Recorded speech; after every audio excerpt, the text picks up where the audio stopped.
आज मैंने पूरे सामर्थ्य से पितामह का सामना किया, परंतु उन्हें परास्त करने में असफल रहा।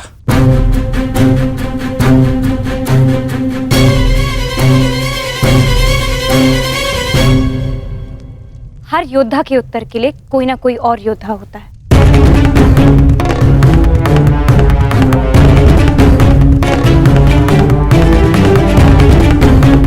केशव, आप ही तो कहते हैं ना कि कभी कभी भाग्य स्वयं चलकर हमारे पास आता है, किंतु शिखंडिनी अब तक क्यों नहीं आई? उसे इतना समय क्यों लग रहा है केशव?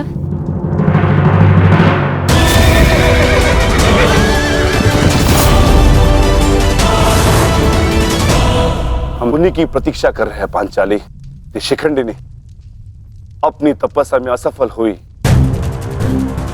तो पितामह हमारी सेना का अंत कर देंगे और हमारे पास केवल और केवल 2 अक्षणीय सेना शेष है। अरे तो क्या करें? कुछ तो करना ही होगा, अन्यथा हम इस युद्ध में पराजित हो जाएंगे।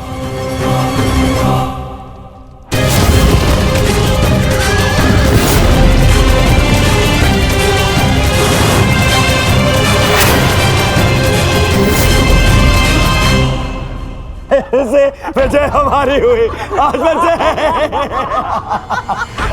से। परंतु सबसे अधिक प्रसन्नता मुझे तब होती है जब वो धनुर्धारी अर्जुन के मुख पर मैं भय देखता हूँ। केवल 2 अक्षुणी सेना शेष बची है उन पांडवों के पास, और शीघ्र ही वो 2 अक्षुणी सेना भी समाप्त हो जाएगी। अंत हो जाएगा उनकी सेना का और उन पांडवों का। अवश्य अंत होगा, नाश होगा, क्यों नहीं होगा? परंतु खेद है अंगराज, आप इस युद्ध में लड़ नहीं पाएंगे, क्योंकि महामहिम जिस वेग से पांडवों की सेना को नष्ट कर रहे हैं, उससे तो ऐसा प्रतीत होता है कि यह युद्ध कल ही समाप्त हो जाएगा। गांधार नरेश, युद्ध अभी तक समाप्त नहीं हुआ है। मैंने आप सबसे पहले भी कहा था कि विजय से पूर्व उत्सव मनाना उचित नहीं है।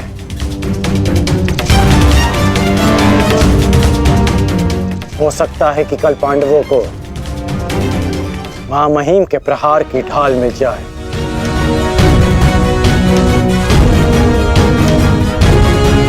इस युद्ध में कुछ भी संभव है।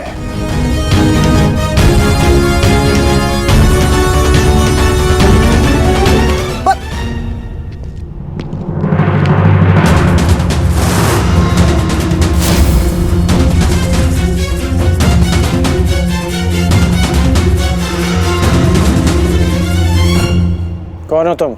मैं इस युद्ध का अंत हूं। मैं भीष्म की मृत्यु हूं। देवी शिखंडिनी,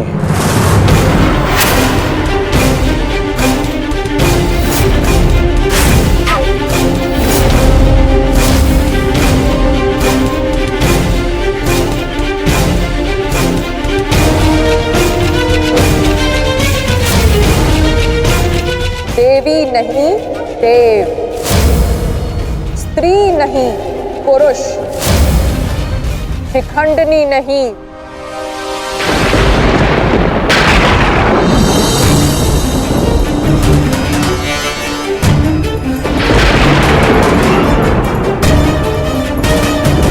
शिखंडी।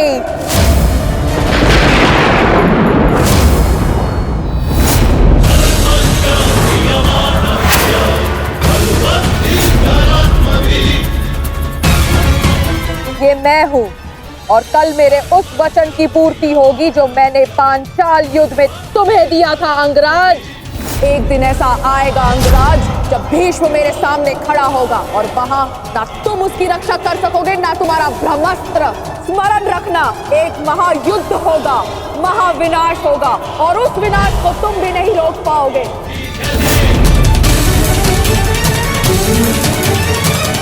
बधाई हो, कल से तुम इस युद्ध में प्रवेश करोगे।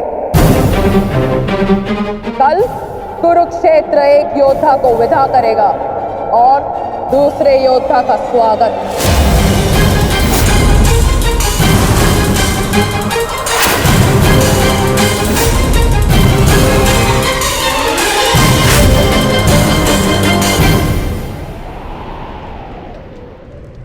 जो भी होता है केवल समय के अनुसार होता है और उचित समय आने को है।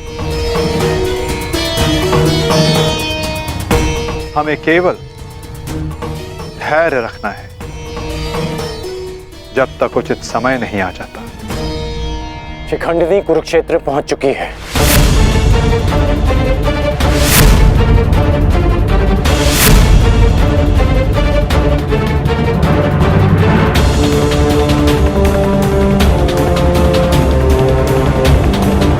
शिखंडिनी के आगमन में आपकी संभावित मृत्यु छिपी है, फिर भी आप मुस्कुरा रहे हैं।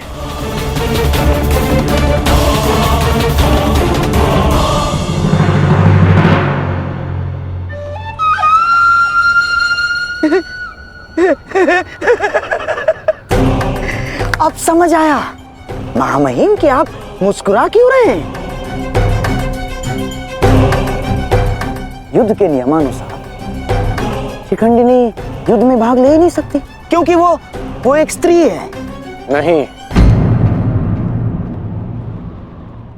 वो स्त्री नहीं पुरुष है। शिखंडिनी नहीं शिखंडी है। वो स्त्री से पुरुष में परिवर्तित हो चुकी है और कल वो युद्ध में प्रस्तुत होगा और उसका एक ही उद्देश्य है, मां महिम का वध।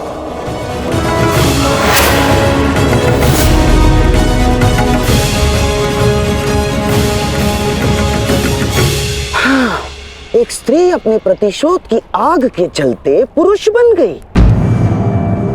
अद्भुत। भला यह कैसे संभव हुआ?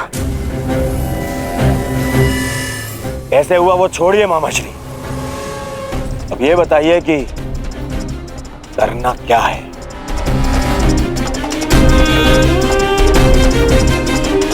चिंता ना करो मेरे होने वाले सम्राट। तुम्हारा ये मामा इसका भी कोई ना कोई उपाय अवश्य ढूंढ लेगा।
नहीं पांचाली, समय बदल गया है।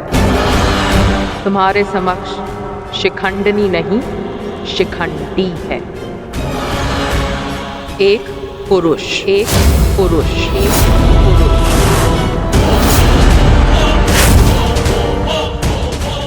और तुम्हें पर पुरुष का स्पर्श करने की अनुमति नहीं है।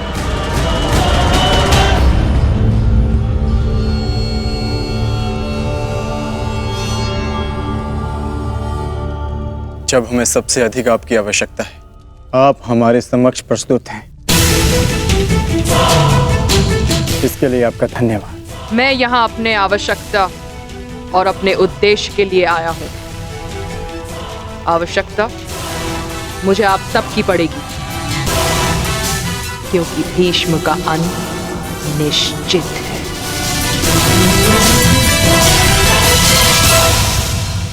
ये मेरा वचन है, हम आपका पूर्ण रूप से समर्थन करेंगे, फिर चाहे कुछ भी हो जाए। युद्ध भूमि में हम आपके साथ खड़े रहेंगे और अंत तक युद्ध करेंगे। हमें यह कार्य कल ही संपन्न करना होगा, क्योंकि मेरे पास मेरे जीवन का लक्ष्य पूर्ण करने के लिए केवल एक ही दिन है।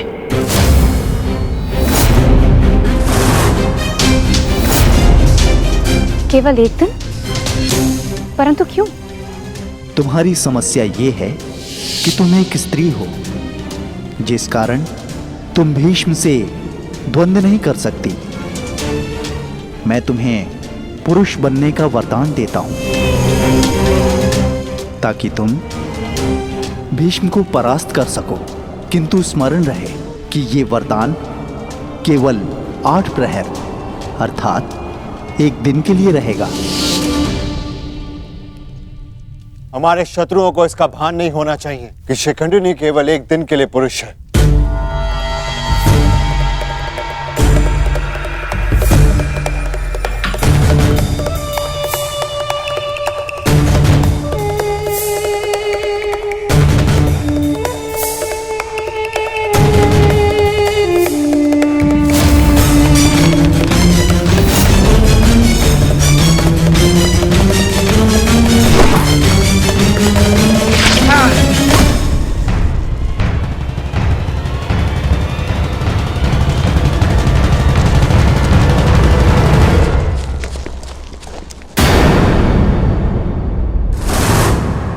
अपने वेश से ये गंधा का निवासी प्रतीत होता है।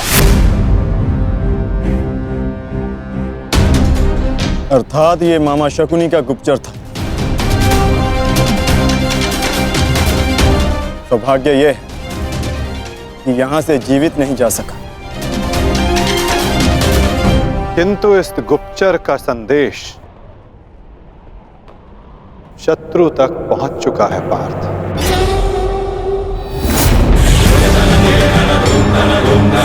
केवल 8 प्रहर, केवल 8। उसके पश्चात ना उस शिखंडी का कोई अस्तित्व रहेगा और ना ही भीष्म पितामह कोई संकट होगा।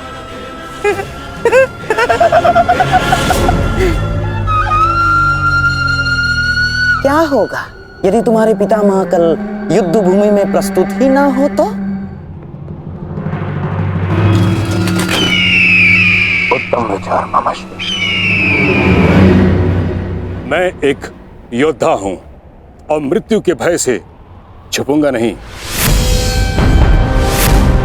या तो वीर गति को प्राप्त हो जाऊंगा या फिर विजय प्राप्त करूंगा।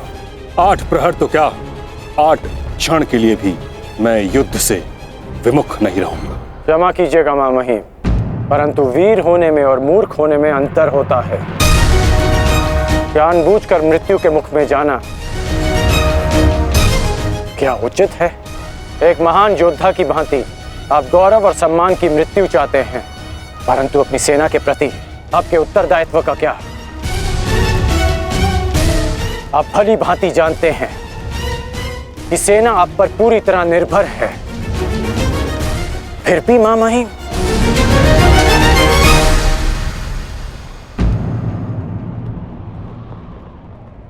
अंगराज ठीक कह रहे पितामह।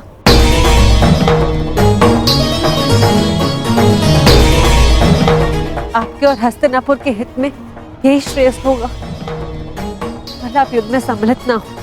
कुंती पुत्री, ये जानते हुए भी कि तुम हस्तिनापुर में अपने शत्रुओं से घिरी हुई हो, तुमने यहां रहने का निर्णय क्यों लिया?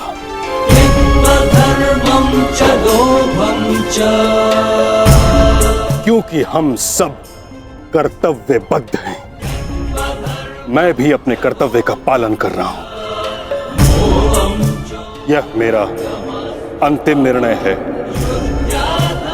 और मुझे ऐसा करने से कोई नहीं रोक सकता।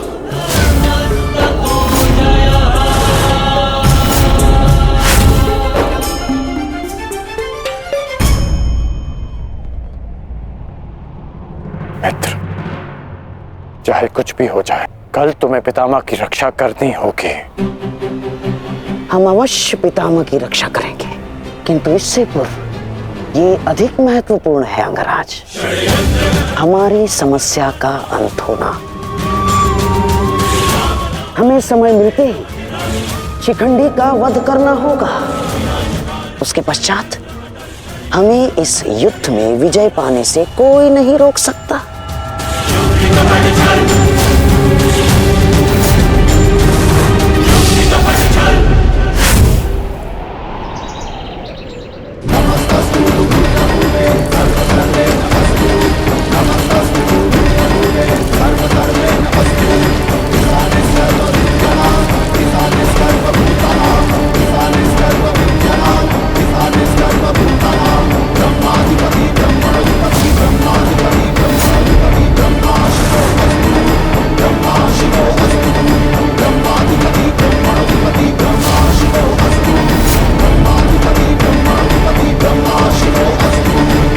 मामहिम, गंगा पुत्र, आप ऐसा क्यों कर रहे हैं? मैं केवल अपने धर्म का पालन कर रहा हूं। मैंने सदैव यही किया है। युद्ध भूमि में पूर्ण सहयोग दूंगा और यदि इस युद्ध भूमि में मेरा अंत हो गया तो मुझे इस बात का गर्व होगा कि एक योद्धा का अंत रणभूमि में होगा। मैं आपसे विनती करता हूं, रुक जाइए। ऐसा मत कीजिए मामहिम, आप इसका परिणाम जानते हैं। रुक जाइए मामहिम। आपको वचन देने के कारण मैं 9 दिनों तक रणभूमि से दूर रहा, क्योंकि मुझे लगता था कि आप जो भी निर्णय लेंगे वो हस्तिनापुर और हमारी सेना के हित में होगा। विश्वास था कि आपके होते हुए हम ये युद्ध नहीं हार सकते। फिर क्यों आप ऐसा कर रहे हैं? एक कौरव भरे अंत के लिए आप पूरी कौरव सेना का संहार नहीं कर सकते। क्या इसलिए आपने सूत पुत्र को युद्ध भूमि से दूर रखा? यदि तुम्हें ऐसा लगता है तो ठीक है। सूत पुत्र कर्ण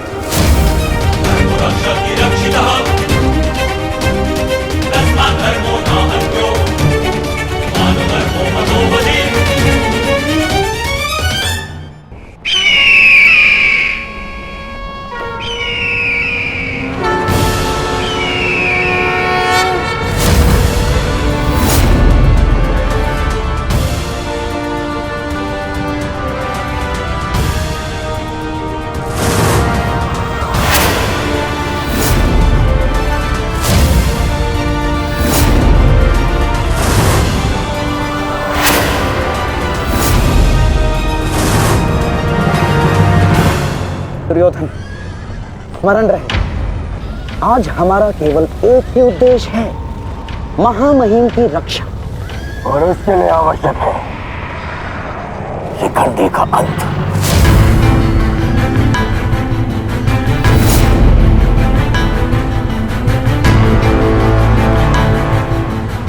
आज मैं शिखंडिनी का कवच बनकर उनकी रक्षा करूंगा। चाहे कुछ भी हो जाए, हमें शिखंडिनी को पितामह तक पहुंचाना ही होगा। स्मरण रखना पार्थ, किसी के जीवन का उद्देश्य पूर्ण करने में उसकी सहायता करने से अधिक पुण्य और आनंद किसी और कार्य में नहीं आता। और मुझे पूर्ण विश्वास है कि तुम पूर्ण रूप से अपना कार्य पूरा करोगे पार्थ। आक्रमण! आक्रमण!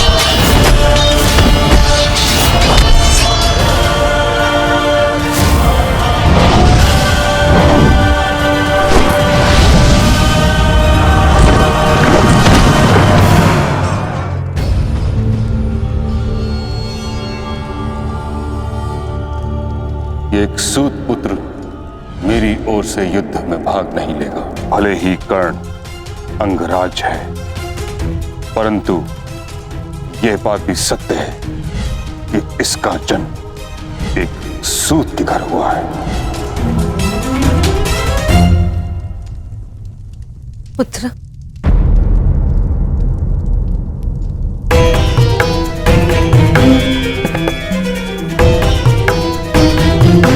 तुम यहाँ अंदर क्यों बैठे हो? क्योंकि अभी भी मैं महामहिम के आदेश का पालन कर रहा हूं। एक सूत पुत्र होने का मूल्य चुका रहा हूं।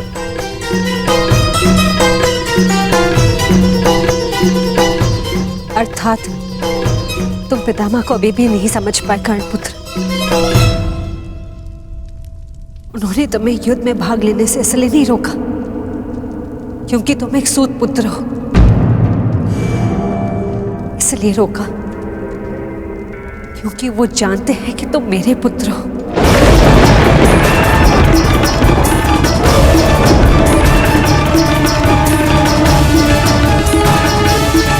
एक भाई एक दूसरे से द्वंद्व ना करें, एक दूसरे का रक्त ना बहे, इसलिए उन्होंने तुम्हें यही रहने का आदेश दिया।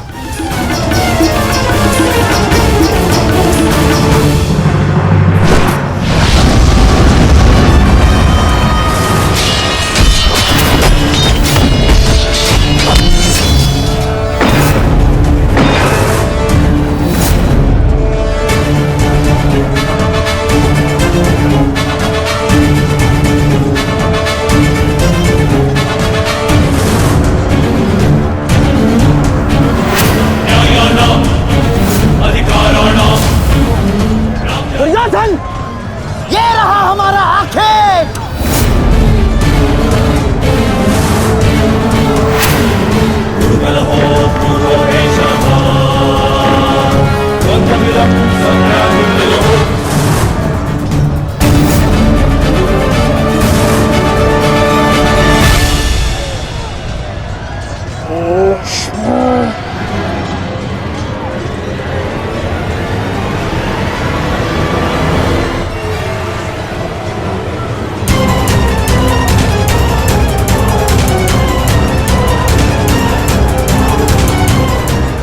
शिखंडी,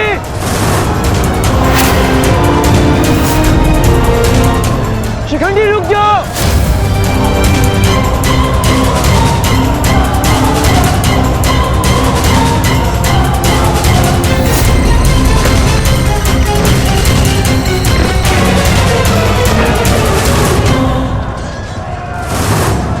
देश, तुम्हारा समय पूर्ण हुआ।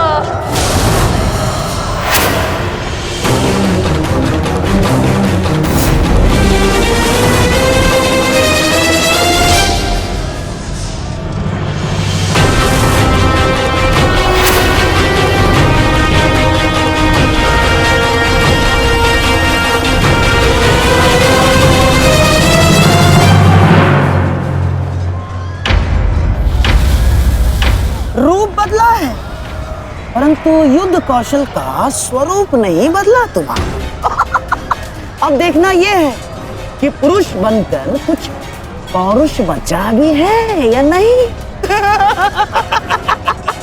पुरुष के भांति लड़ सकते हो या नहीं। माधव, हमें शीघ्र अतिशीघ्र शिखंडी तक पहुंचना होगा।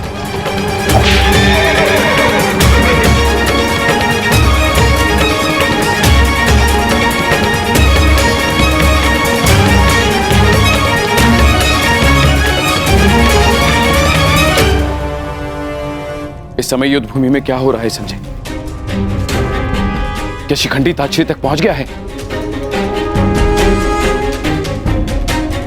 नहीं महाराज, वो अभी तक कौरव महारथियों के मध्य में फंसा हुआ है।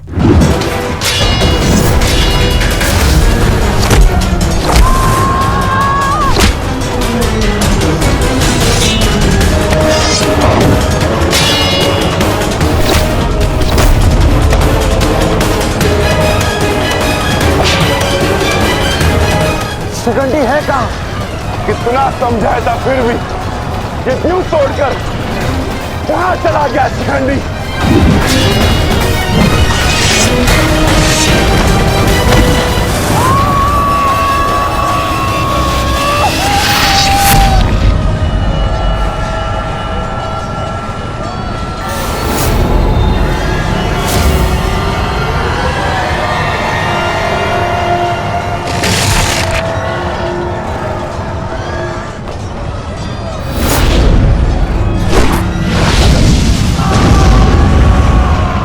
हमें शीघ्र पितामह तक पहुंचना होगा।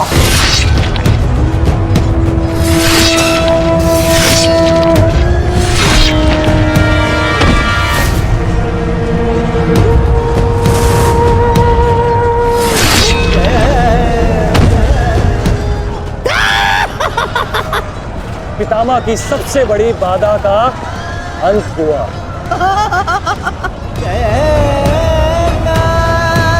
शिखंडी, अब तुम अपना उद्देश्य अगले जन्म में पूर्ण करना।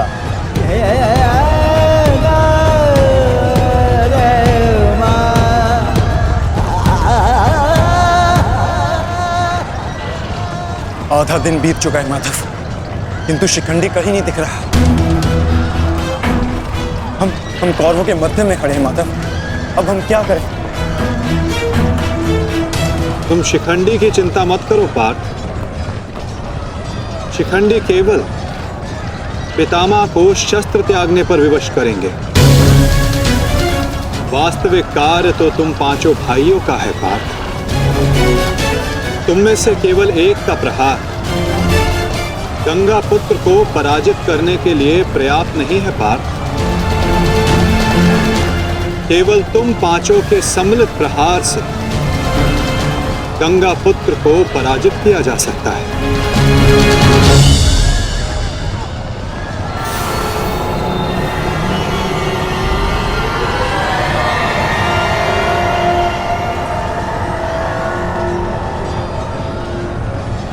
आओ पुत्रों, मैं तुम्हारी ही प्रतीक्षा कर रहा था।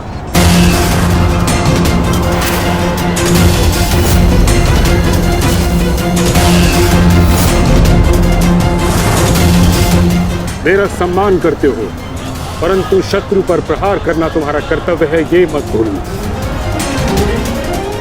मैं तुम सबको द्वंद्व की चुनौती देता हूं।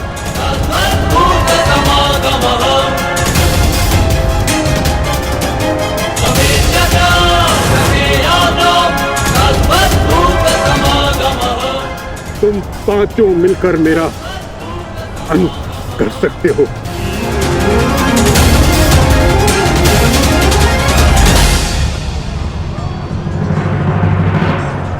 उठाओ अपने शस्त्र पुत्रों और प्रहार करो।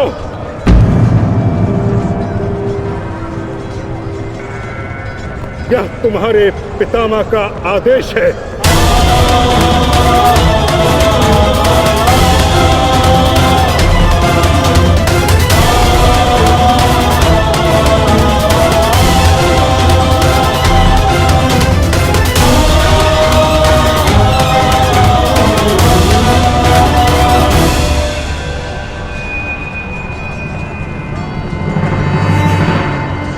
प्रहार करो, प्रहार करो।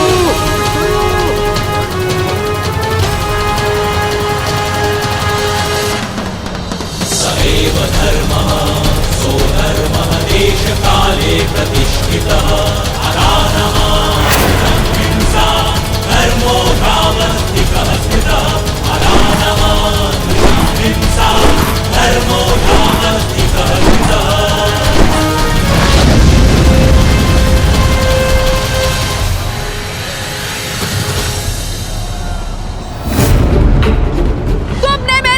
अन्याय किया है भीष्म। मैं नया जन्म लेके आऊंगी भीष्म, तुमसे प्रतिशोध पूर्ण करने।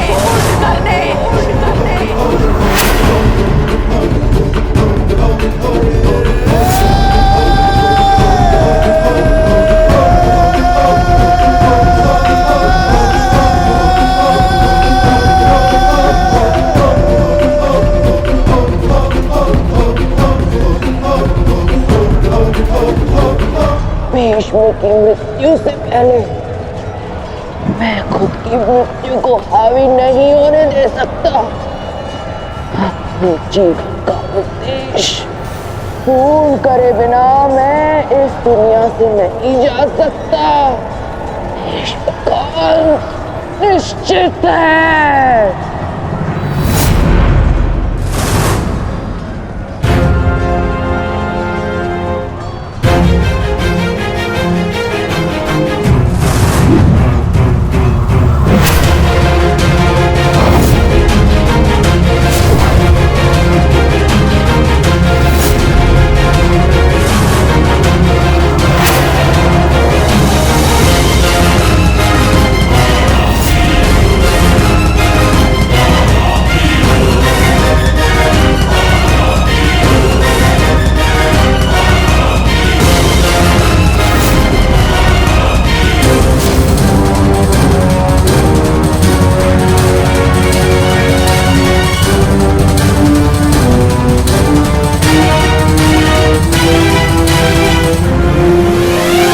प्रहार करो पुत्रों।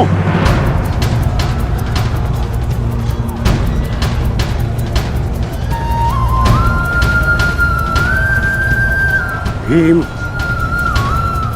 पुत्र, मेरे साथ द्वंद्व करो।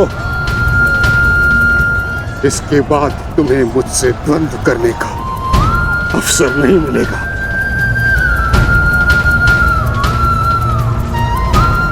स्वयं को महायोद्धा सिद्ध करो। मैं उन पे प्रहार कैसे कर सकता हूं जिन्होंने सदैव मुझे सीख दी है? नहीं पितामह, ऐसा कदापि नहीं कर सकता। आज मैं ही तुम्हें धर्म के लिए मुझ पर प्रहार करने की अनुमति देता हूं।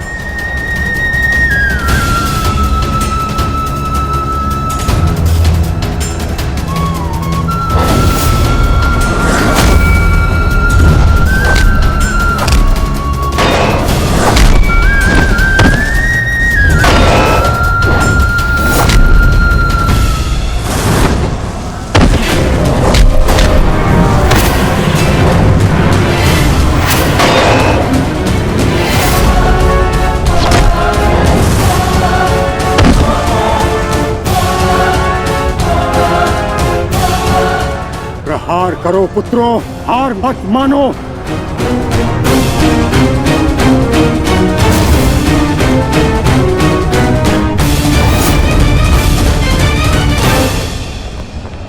पुत्र अर्जुन, अपना गांडीव उठाओ, प्रहार करो।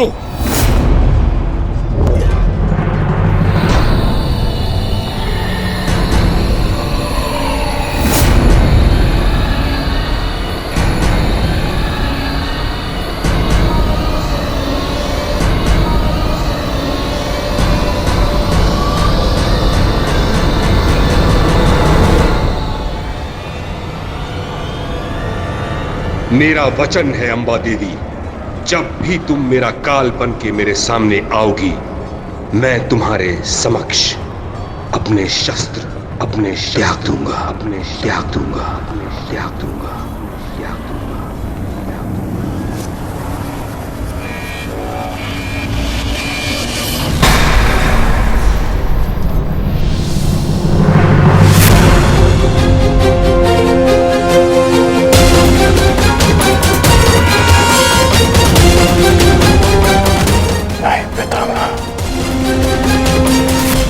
ऐसा नहीं कर सकते।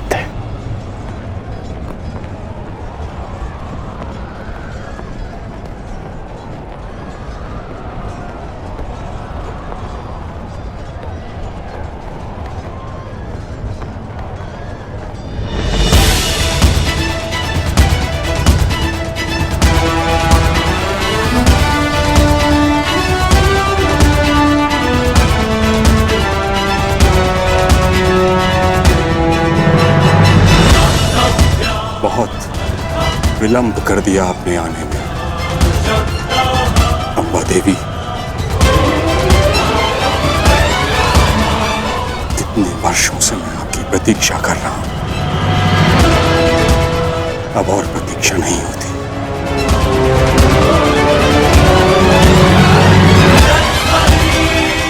मुक्त कर दीजिए मुझे इस जीवन से।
नहीं पुत्रों, मेरे लिए व्यर्थ चिंतन मत करो, अपना उद्देश्य पूर्ण करो।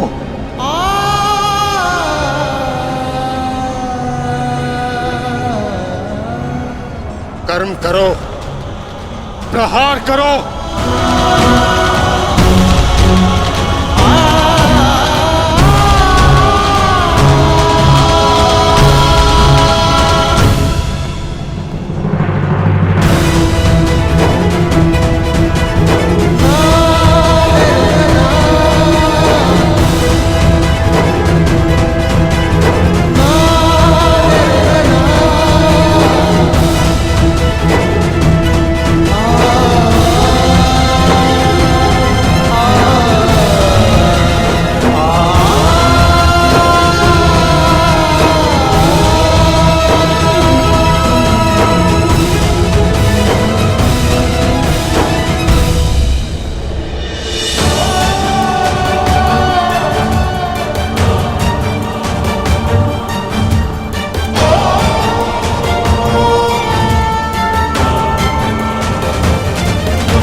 यही तुम्हारा अंतिम अवसर है पार्थ।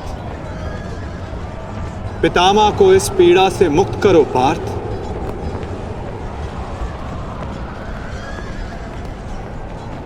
प्रहार करो पार्थ।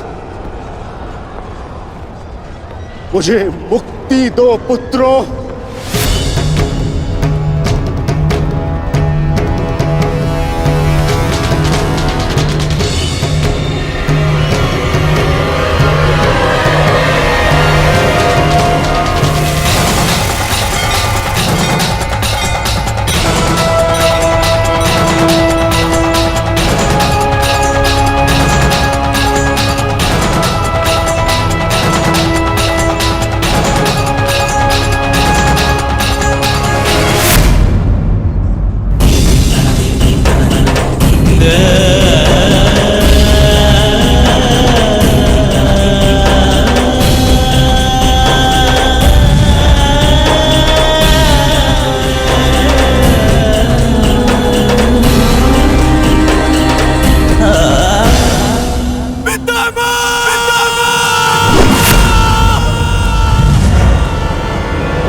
पितामह।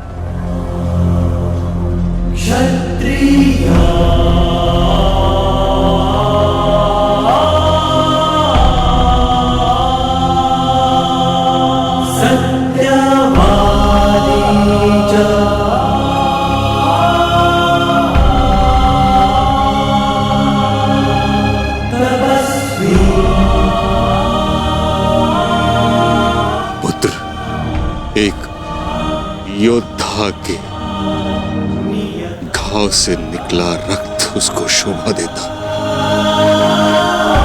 आंखों से अश्रु नहीं। सत्यवादी च तपस्वी। क्यों एक योद्धा का ऐसा प्रारब्ध होता है पितामह? क्षत्रिय अपनी कोमल गोद की शैया में सुलाया। आज उन्हीं पितामह को मैंने शरशैया पर लेटा दिया। नियता व्रता। ये क्या अनर्थ कर दिया मैंने, ये क्या अनर्थ कर दिया मैंने।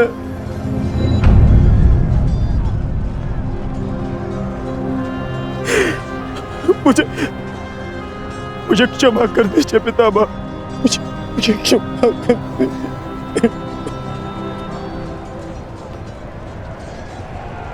कर्तव्य पूर्ण करने पर आंखों में गर्व होना चाहिए पुत्र, होठों पर क्षमा नहीं। तुम सब भावनाओं के बंधन को तोड़ते हुए एक योद्धा का कर्तव्य पूर्ण किया है, और इसके लिए मुझे तुम पर गर्व है पुत्र।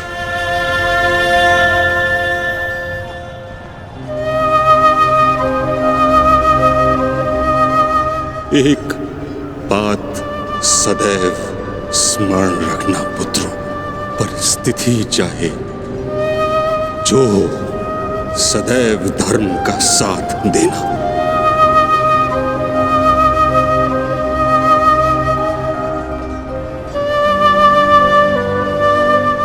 जैसा आज मुझे रोक कर किया है।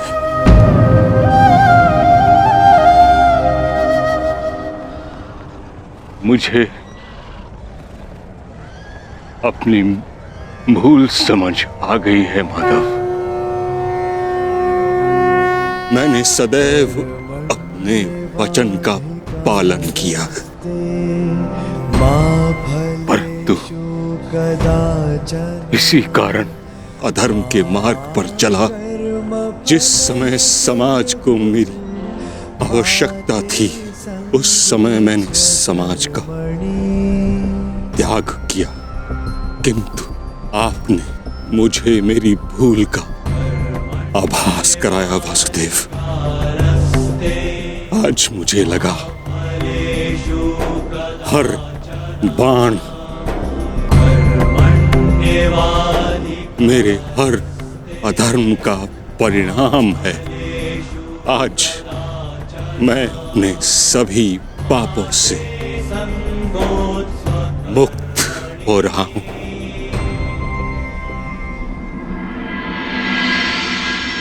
इसके लिए आपका धन्यवाद। आपने अपना कर्तव्य पूर्ण किया गंगापुत्र। आपका ये बलिदान, ये त्याग आने वाली पीढ़ियों को सदैव ज्ञात करवाएगा कि परिवर्तन ही सृष्टि का नियम है और धर्म से बढ़कर कोई कर्म नहीं। पश्चाताप भरा जीवन जीना अत्यंत कठिन कठिन होता है पुत्र। तुम्हारा तो सौभाग्य है, तुम्हारे साथ वासुदेव जैसे मार्गदर्शक हैं।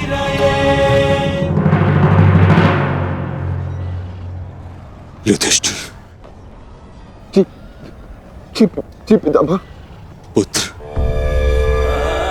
धर्म का पालन करते समय जीवन में कभी कभी कठिन निर्णय लेने पड़ते हैं। धर्म का मार्ग कठिन अवश्य है, परंतु इस पर चलने के पश्चात अंत समय में कभी पश्चाताप नहीं होता।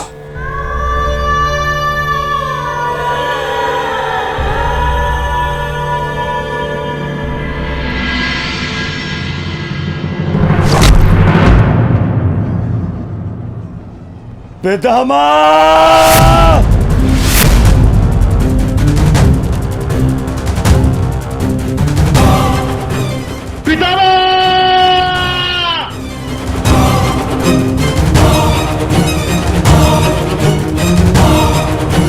हट जाओ, हट जाओ, हट जाओ, हट जाओ।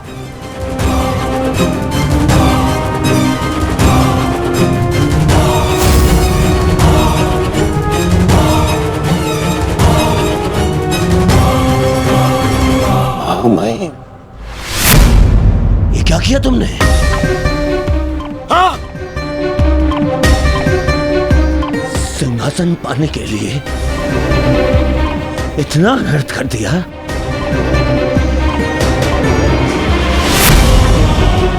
नहीं, मैं प्रतिकार लूंगा। अभी इसी क्षण प्रतिकार लूंगा। दुर्योधन, आज का युद्ध समाप्त हो चुका है। अर्जुन ने वही किया जो उसके स्थान पर तुम करते।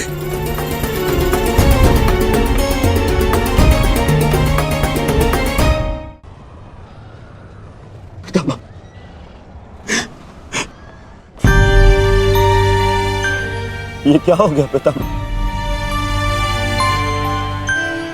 ये क्या हो गया?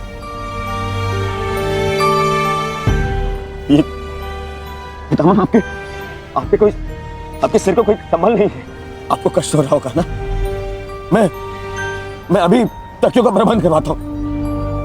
अरे कोई तक... दुर्योधन पुत्र, एक योद्धा के जीवन में भोग विलास का समय नहीं। जिसने शैया दी है वही मुझे तकिया भी प्रस्तुत करेगा। ऐसा संबल जो एक योद्धा के अनुकूल हो।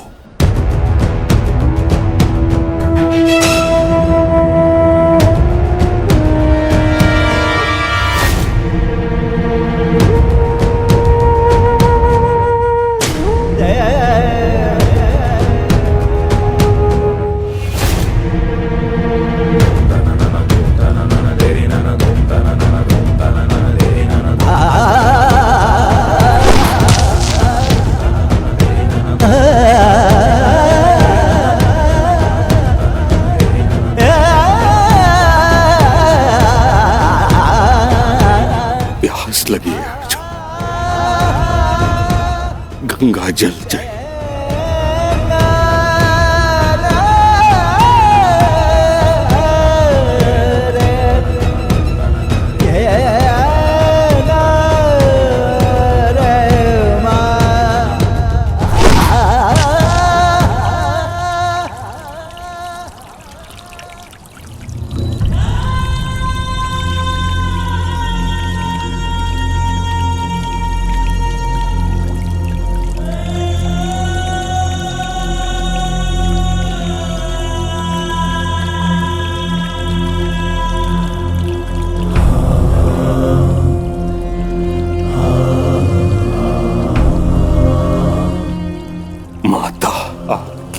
गोद में विश्राम करने का समय आ गया है।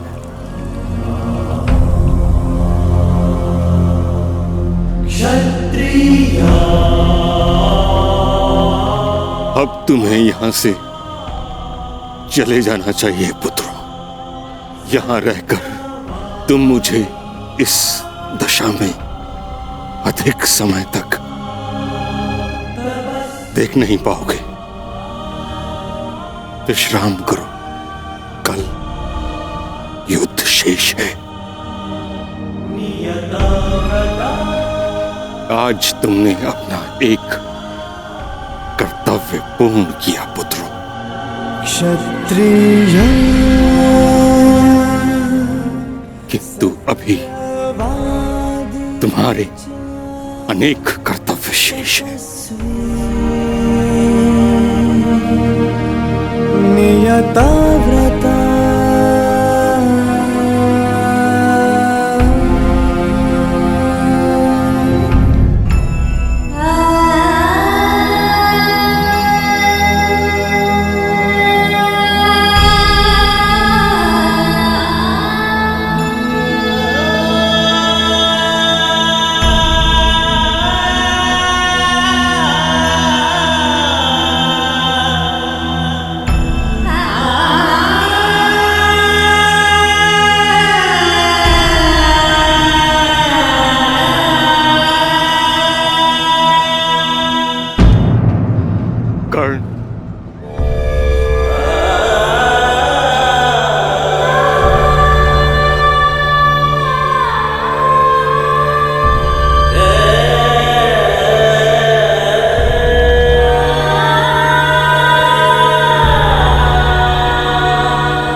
तुम्हारा कर्म युद्ध अब आरंभ होने जा रहा है मित्र।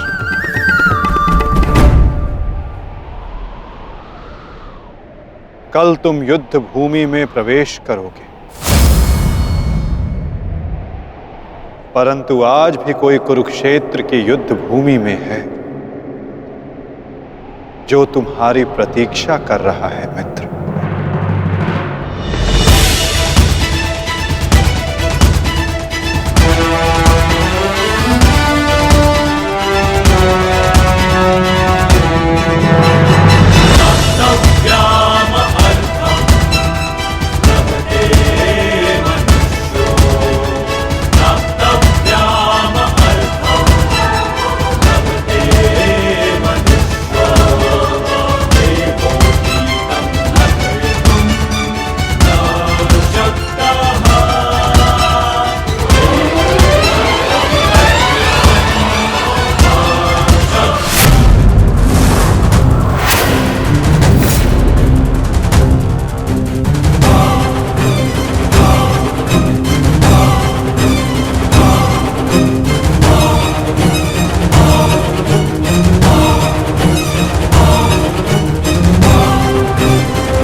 ये क्या किया तुमने? गुरुद्रोण को रोका क्यों नहीं तुमने दुर्योधन? होने वाले सम्राट हो तुम, सम्राट। तुम्हारी सेना का एक एक महारथी ये तुम्हारे विरुद्ध जाएगा तो युद्ध में विजय कैसे पाओगे तुम? जो युद्ध से विमुख हो उसे अपनी सेना में डालना अपने योद्धाओं को संकट में डालने के समान होता है मामाश्री। क्या करता मैं और क्या करूं? उन्हें बंधन में बांध कर रख लूं या फिर विरोध करने पर बंदी बनाकर रख लूं? आप जानते हैं यह संभव नहीं है, किंतु मैं जानता हूं कि मैं जो कर रहा हूं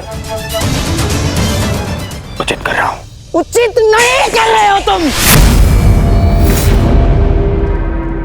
समझने का प्रयास करो दुर्योधन। हमें विजय पाने के लिए गुरु द्रोणाचार्य की आवश्यकता है। मुझे मेरे मित्र के अतिरिक्त और किसी की आवश्यकता नहीं है मामाश्री।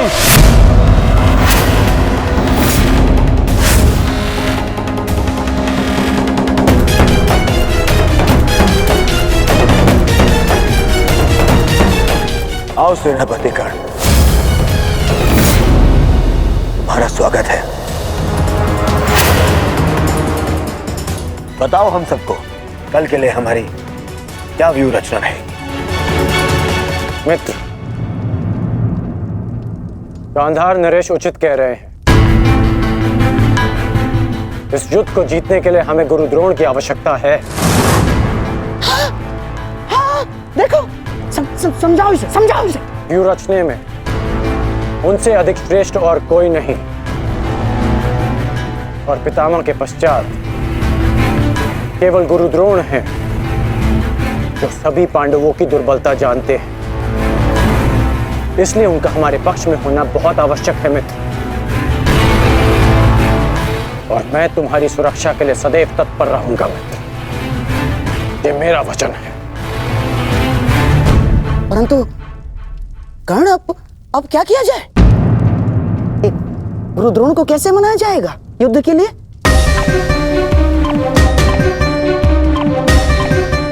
मेरे पास उपाय है। हाँ, कैसा उपाय अंगराज? गुरु द्रोण कल युद्ध में प्रस्तुत रहेंगे।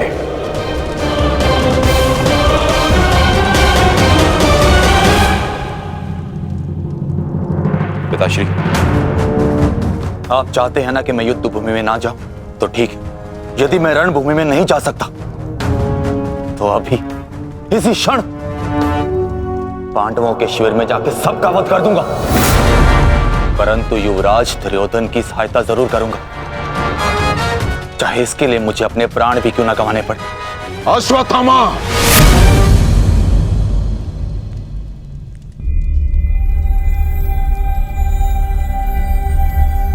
बात को समझने का प्रयत्न करो। तुम दुर्योधन की कोई मदद नहीं कर सकते, उल्टे तुम अपने प्राण संकट में डाल लोगे, और इसी कारण मैं नहीं चाहता कि तुम इस युद्ध में भाग लो, क्योंकि मैं तुम्हें इस प्रकार खोना नहीं चाहता। अब मैं कोई बालक नहीं हूं पिताश्री, अपने निर्णय स्वयं लेना चाहता, और ऐसा करने में मैं सक्षम भी हूं। प्रणिपात।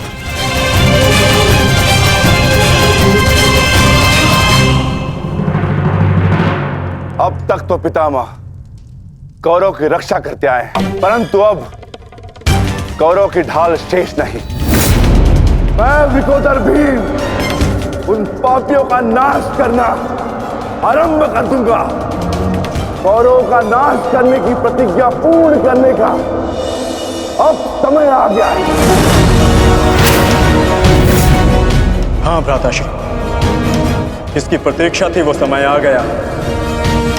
सूर्य उदय होते ही हम सभी इस युद्ध की समाप्ति का आरंभ करेंगे।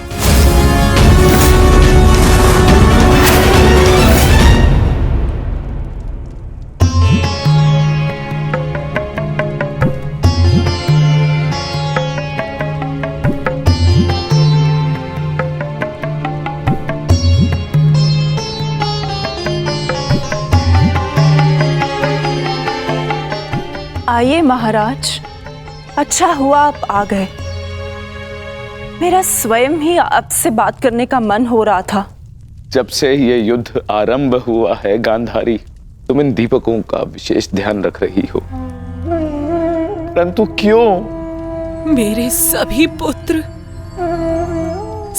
पुत्र उस युद्ध में गए हैं महाराज, और इसीलिए मैंने इन 100 दीपकों को अपने 100 पुत्रों की लंबी आयु की प्रार्थना के लिए जलाया है। अब ये 100 दीपक मेरे 100 पुत्रों की आयु का एकमात्र सहारा है। कहीं इन दीपकों को संभालते संभालते तुम अपने हाथ न जला लेना गांधारी। नहीं महाराज, जब एक माता अपने शिशु को जन्म देती है तो उसे अपने आप ही ज्ञात होता है कि उसका शिशु क्यों रो रहा है। एक पुत्र को कभी अपनी माता को अपने रुदन का कारण बताने की आवश्यकता नहीं होती।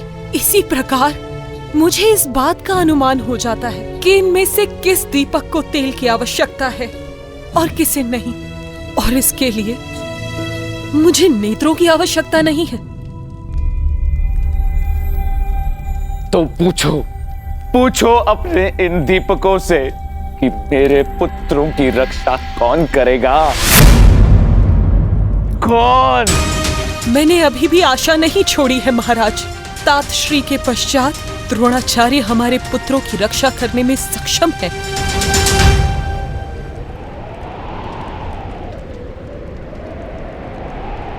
द्रोण बाहर आइए, शीघ्र बाहर आइए।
उत्तर दो मुझे, किसने किया?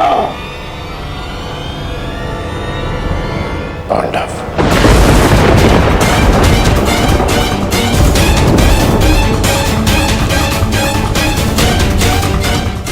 आज उन दुष्टों ने मुझे पुत्रविहीन कर दिया। युद्ध की घोषणा करो। मैं उनके संपूर्ण वंश को एक साथ समाप्त कर दूंगा अंगराज।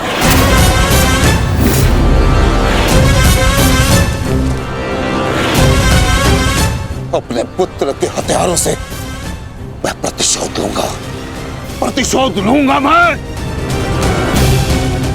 मैं पांडवों का अंत कर दूंगा, समूल नष्ट कर दूंगा उन्हें। अंगराज, तुम कौरवों के सेनापति हो ना, तो आज तुम्हारे सेनापति तुम्हें आज कौरवों की विजय होगी और पांडवों की हार, और ऐसी हार जो भूत न भविष्य। आज के सूर्योदय के साथ मैं पांडवों के जीवन का सूर्यास्त कर दूंगा। चलो मेरे साथ।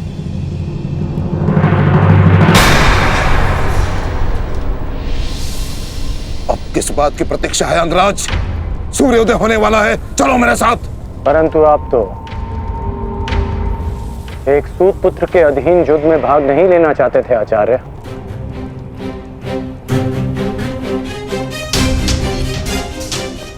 परंतु यह समय स्पष्टीकरण देने का नहीं अंगराज, यह समय है स्पष्ट प्रहार करने का, केवल और केवल आक्रमण करने का। तो ये समय भयभीत होने का भी नहीं है।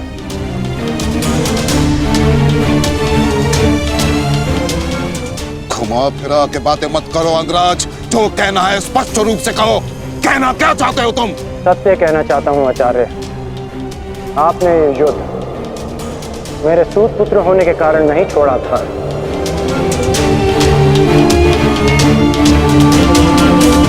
आप इस युद्ध से इसलिए पीछे हटे थे क्योंकि आपको अपने पुत्र अश्वत्थामा की मृत्यु की चिंता थी।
उत्तर दो।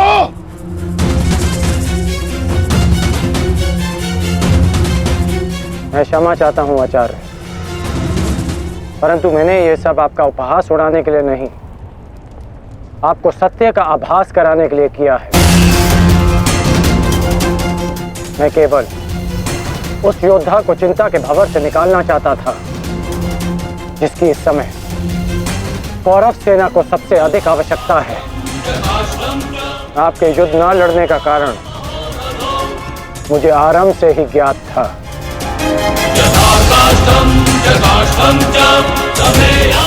पुत्र खो देने की पीड़ा से मैं भली भांति अवगत हूं,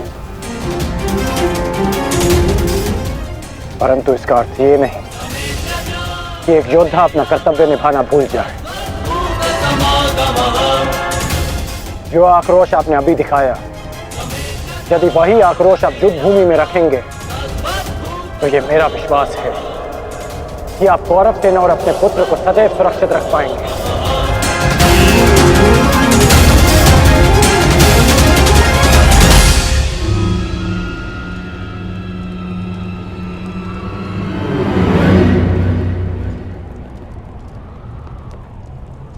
मुझे क्षमा कर दो दुर्योधन, मैं पुत्र मोह और कर्तव्य के मध्य उलझ गया था, बहुत कुछ भूल गया था। क्षमा कर दो मुझे।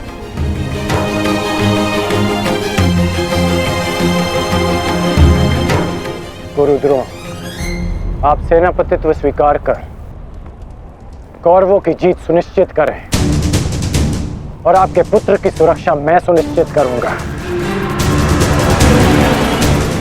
ये मेरा वचन है कि जब तक मैं जीवित हूं, मृत्यु अश्वत्थामा के निकट भी नहीं आएगी।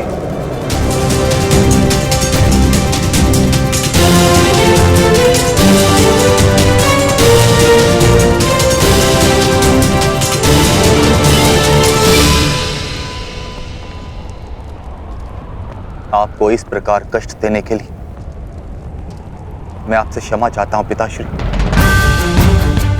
किंतु आपका पुत्र और एक शिष्य होने के नाते मैं आपको अपयश का भागी होने से बचाना चाहता हूं। पिताश्री, मैं आपसे एक वचन मांगना चाहता हूं कि जिस क्षण आप रणभूमि में उतरेंगे, उसी क्षण आप अपने हृदय से मेरे प्रति पुत्र मोह को त्याग दें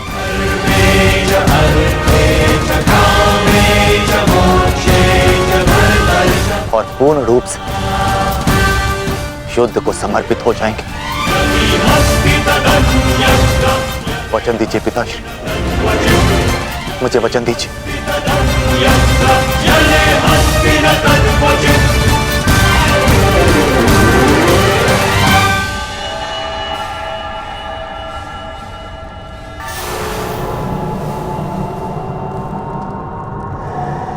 मैं वचन देता हूं।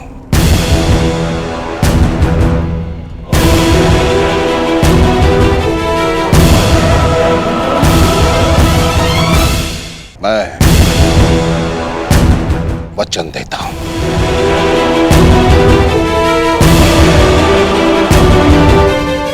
सूर्योदय होने वाला है। आओ युद्ध की तैयारियां करें। मुझे गर्व है कि मैं सेनापति द्रोणाचार्य के ध्वज के नीचे युद्ध करूंगा।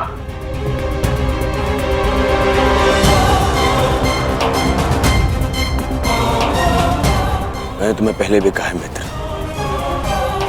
मुझे तुम पर पूर्ण विश्वास है। तुम्हारा हर एक निर्णय मेरे ही हित में होगा।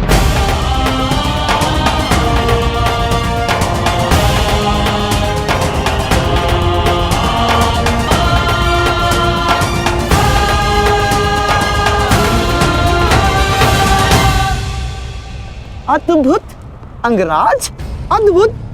आप तो कुशल नीतिकार निकले। नहीं, मेरा मित्र नीतिकार नहीं है, वो तो एक कुशल संचालक है, एक कुशल सेनापति है। कर्ण मैं आज बहुत प्रसन्न हूं और गर्व का अनुभव कर रहा हूं कि तुम मेरी ओर से युद्ध लड़ रहे हो।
आज तुम्हारा मन, तुम्हारी दृष्टि में तुम्हारा लक्ष्य स्पष्ट होना चाहिए, तुम्हारा मन शांत होना चाहिए और दृष्टि केंद्रित।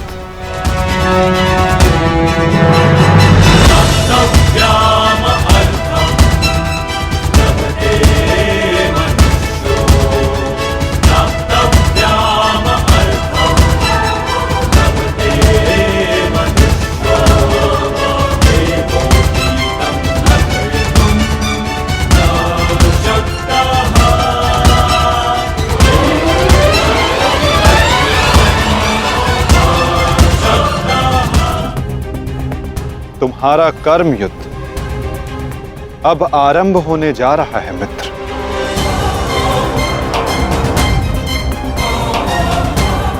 कल तुम युद्ध भूमि में प्रवेश करोगे, परंतु आज भी कोई कुरुक्षेत्र की युद्ध भूमि में है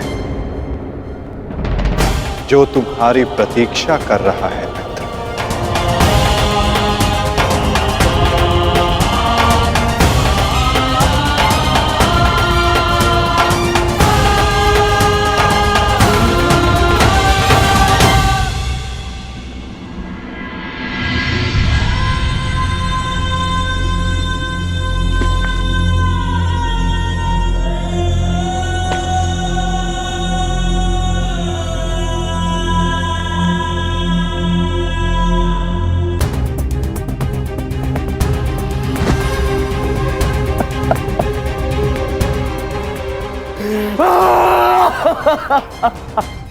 टच रे।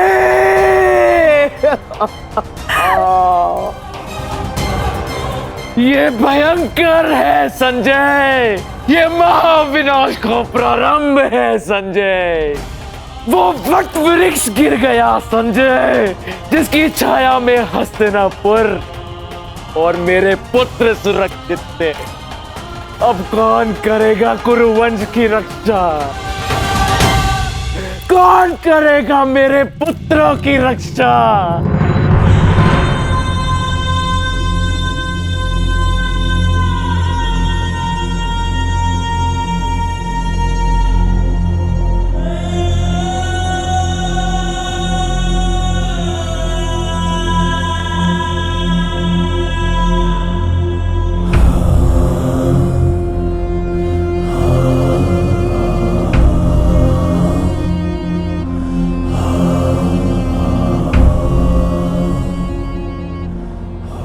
कुरुक्षेत्र में तुम्हारा स्वागत है अंगराज।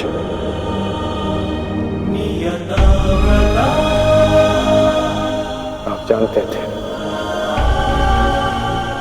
आप जानते थे कि मैं माता कुंती का ज्येष्ठ पुत्र हूं।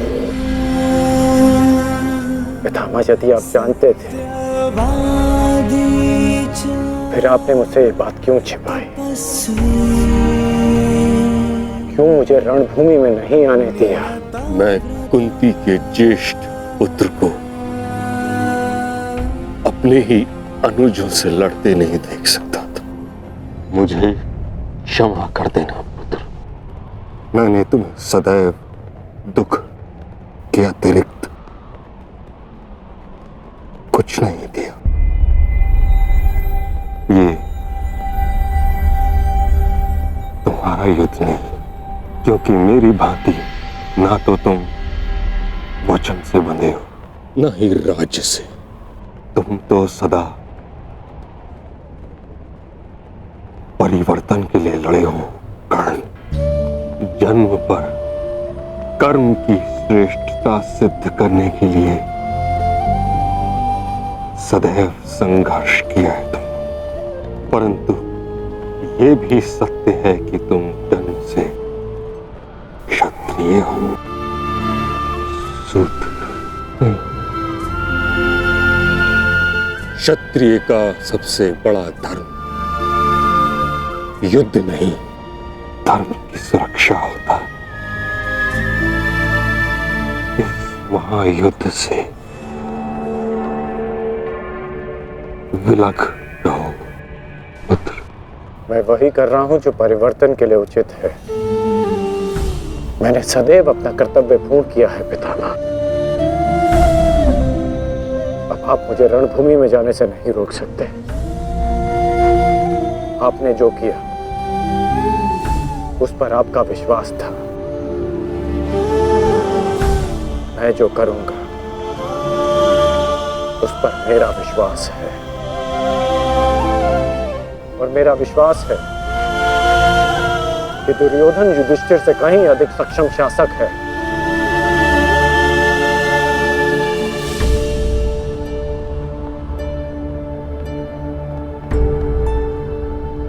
निसंदेह तुम एक महान क्षत्रिय भी हो और योद्धा भी। युद्ध और संघर्ष तुम्हारे रक्त में है। ये देह छोड़ते समय एक बात का खेद रहेगा मुझे कि यदि मैं तुम्हारे बारे में पहले जान जाता तो हस्तिनापुर के सिंहासन पर तुम विराजमान होते पुत्र। तुम्हारे ध्वज तले मैं गर्व से युद्ध करता और हस्तिनापुर के सिंहासन के प्रति मेरी प्रतिज्ञा भी पूरी हो जाती। ना ये अधर्म होते, ना ये युद्ध होता।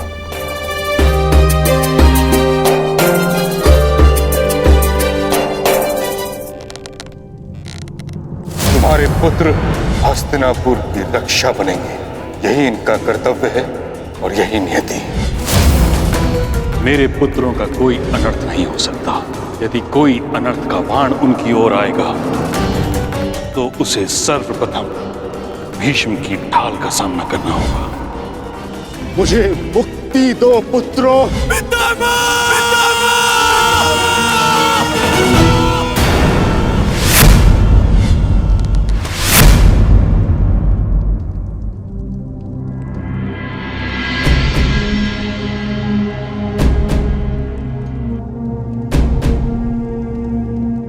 पार्थ,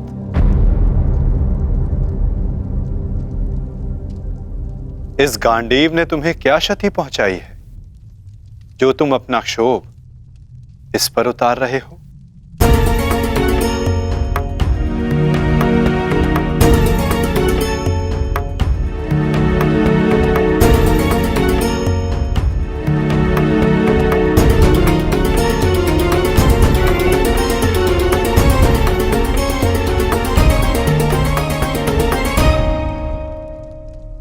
आज तुमने जो किया निसंदेह बहुत कठिन था पार्थ।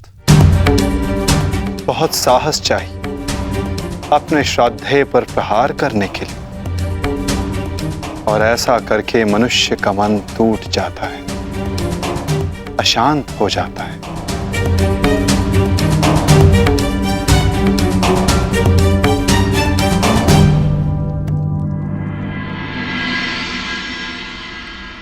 परंतु धर्म स्थापना के लिए, पाप के अंत के लिए ऐसा करना अनिवार्य था धनंजय। परंतु पार्थ,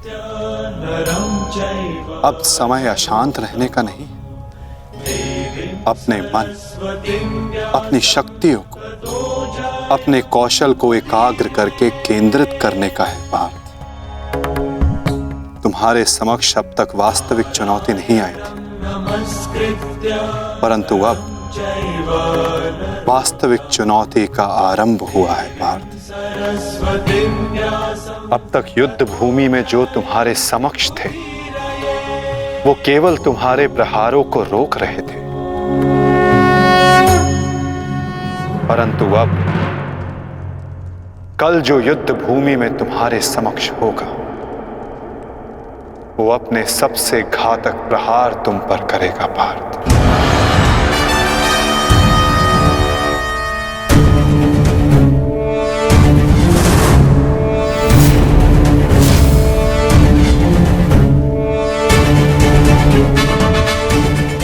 कौरवों की ढाल टूटी है और अब इस युद्ध में नियम टूटने प्रारंभ होंगे पार्थ।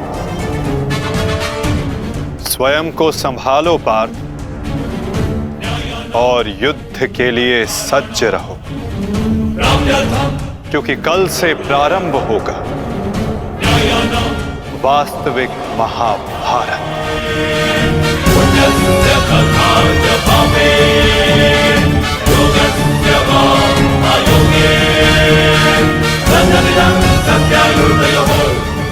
मैं युद्ध के लिए सज्ज हूं माता। यदि तुम युद्ध के लिए सज्ज हो तो कल से यह रणभूमि तुम्हारे सामर्थ्य और पराक्रम की साक्षी बनेगी। मुझे विश्वास है तुम्हारी गौरव गाथा सहस्त्र वर्षों तक कही जाएगी।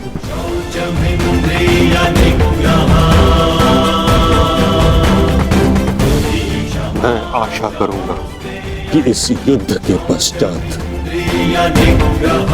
मैं गौरवशाली योद्धा कर्ण से भेंट कर सकूं।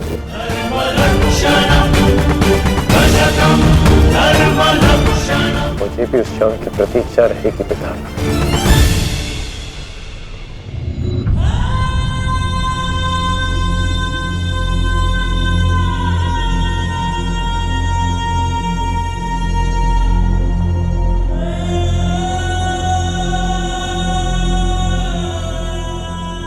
नियति का लिखा मैं नहीं बदल पाया कुंती।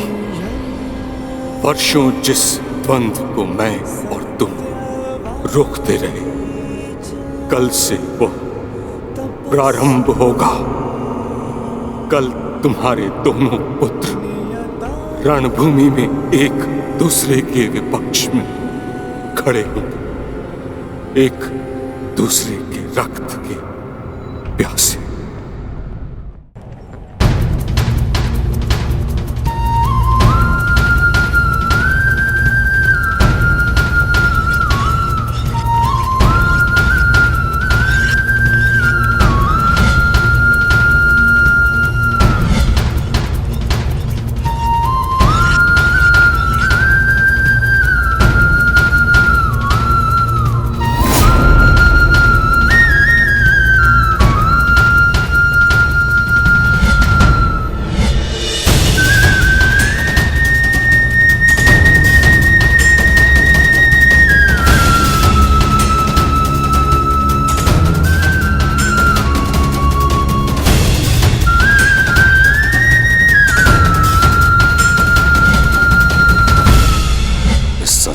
सर्वश्रेष्ठ धनुर्धर महाबली महामहिम भीष्म बाणों की शैया पर है।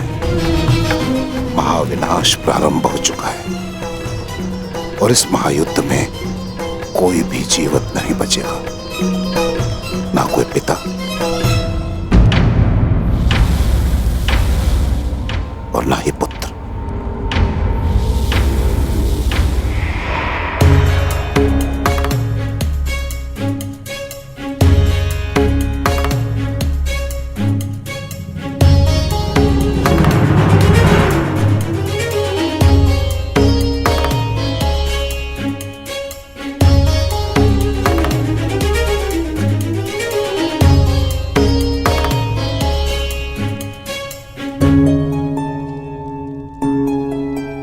आपका स्वागत है आचार्य द्रोण। हम सब आप ही की प्रतीक्षा कर रहे थे।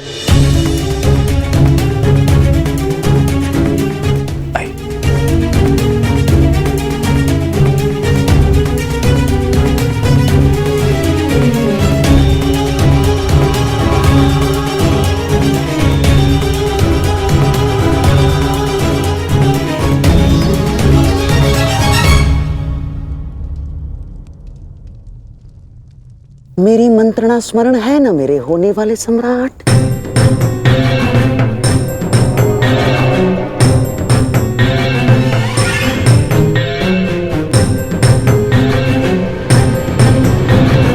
आज का दिन युद्ध भूमि में हमारे लिए दुर्भाग्यपूर्ण था। हमारे प्रमुख सेनापति महामहिम पितामह भीष्म शत्रुओं द्वारा रणभूमि से बाहर कर दिए गए और यह सब संभव हुआ है उन पांडवों के छल के कारण। किंतु यह युद्ध अभी समाप्त नहीं हुआ है वीरों। यह युद्ध तब तक शेष है तब तक हमारी अंतिम सांसें शेष है। और मैं दुर्योधन ये वचन लेता हूं कि मैं इस छल का प्रतिशोध लूंगा, अवश्य लूंगा।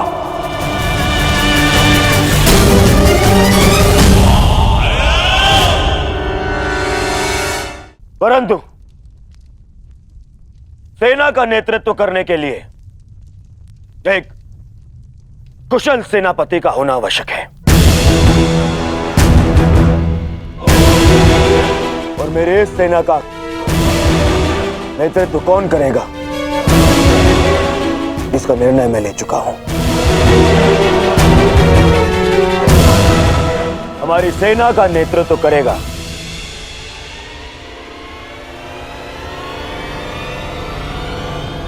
मेरा मित्र अंगराज कर्ण।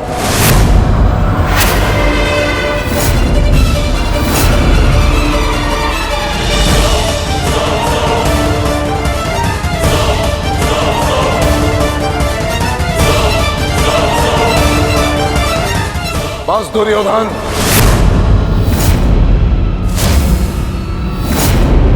ये मेरा अपमान है और यह मत भूलो कि मैं तुम्हारा गुरुदेव हूं। और मैं अपने इस अपमान को कदापि सहन नहीं करूंगा। मरण है।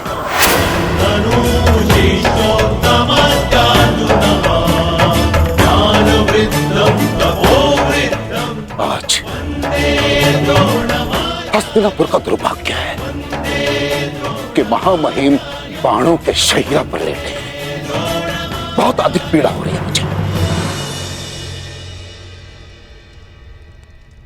मुझे हस्तिनापुर लाया गया महामहिम द्वारा और किसी का द्वारा नहीं।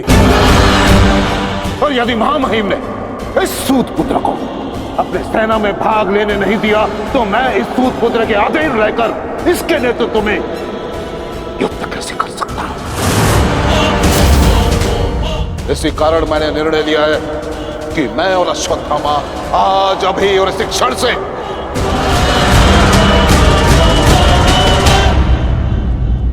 कौरवों के पक्ष का त्याग करते हैं। आचार्य,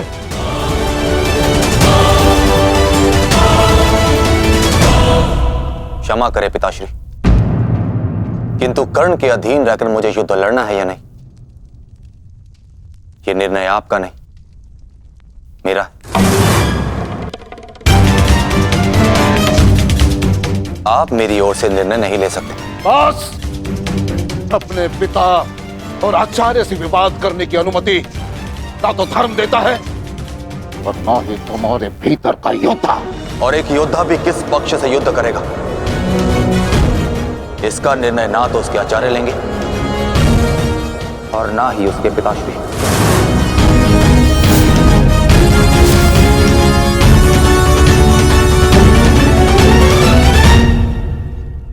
मेरे आदेश की अवहेलना करने का तो साहस कभी मत करना अश्वत्थामा। निर्णय ले लिया है मैंने कि आज अभी और इस क्षण से हम कौरवों के पक्ष का त्याग कर रहे हैं।